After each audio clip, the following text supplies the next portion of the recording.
Grind test. The subject lies supine on a table with the shoulder abducted to 90 degrees and the elbow flexed to 90 degrees. The examiner grasps the subject's elbow with one hand and the subject's proximal humerus with the other. The examiner applies compression to the glenoid labrum while attempting to rotate the humeral head 360 degrees around the surface of the glenoid fossa.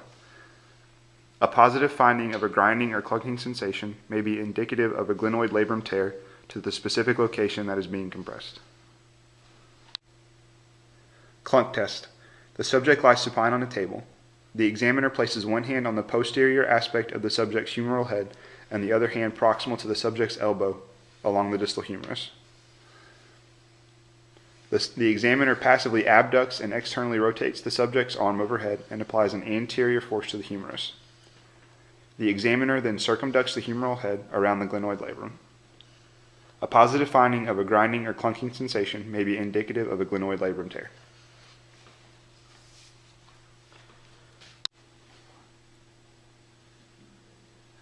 Crank test. With the subject standing, the examiner places the distal hand on the subject's elbow and the proximal hand on the subject's proximal humerus. The examiner then passively elevates the subject's shoulder to 160 degrees in the scapular plane.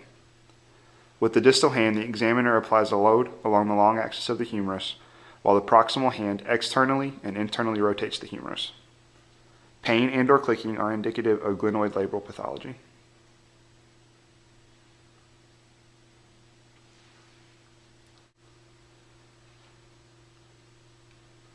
Anterior apprehension test. The subject lies supine on a table.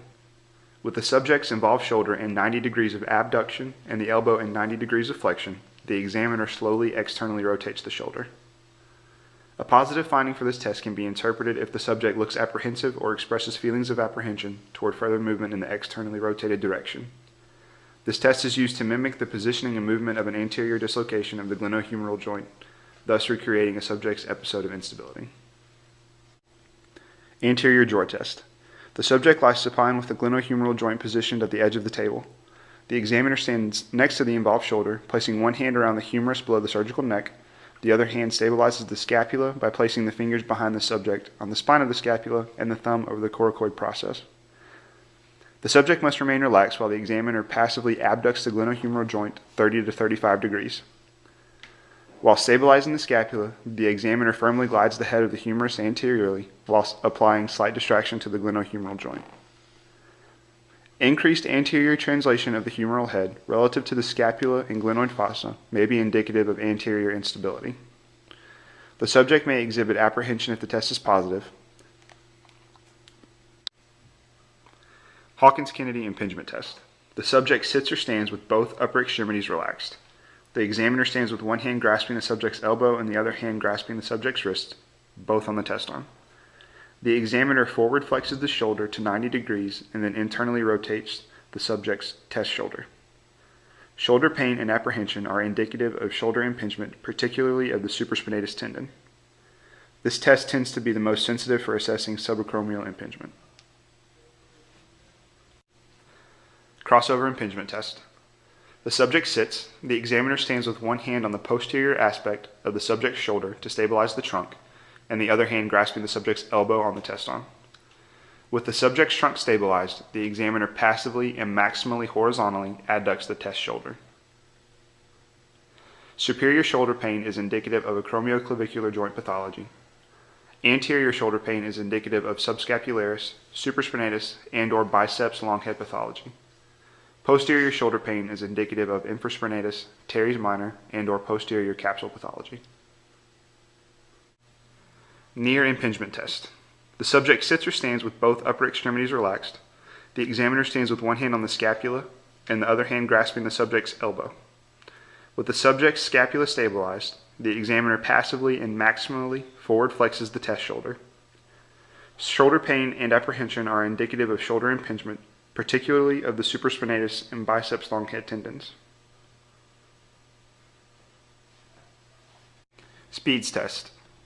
The subject sits on a table or stands. The involved shoulder is flexed to 90 degrees. The elbow is fully extended and the forearm is supinated.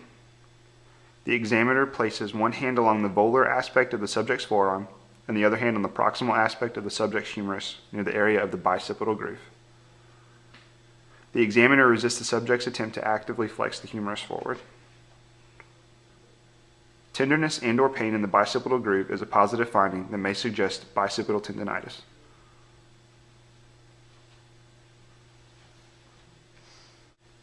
Yergeson test. The subject sits with the elbow flexed to 90 degrees and stabilized against the thorax. The forearm is pronated. The examiner places one hand along the subject's forearm and the other hand on the proximal portion of the subject's humerus near the bicipital groove. The examiner resists the subject's attempt to actively supinate the forearm and externally rotate the humerus. Pain that is reported to exist in the area of the bicipital groove is a positive finding that may indicate bicipital tendinitis. Acromioclavicular joint compression test. The subject sits with the involved arm relaxed at the side. The examiner stands on the involved side, placing one hand on the subject's clavicle and the other hand on the spine of the scapula. The examiner gently squeezes the hands together, noting any movement at the acromioclavicular joint. Pain and/or movement of the clavicle is a positive indication of an acromioclavicular and/or corticoclavicular ligament sprain. Empty can test. The subject stands with both shoulders abducted to 90 degrees, horizontally adducted to 30 degrees, and internally rotated so the subject's thumbs face the floor. The examiner resists the subject's attempt to actively forward elevate both shoulders. Involvement of the supraspinatus muscle and/or tendon is suspected with noted weakness and/or a report of pain.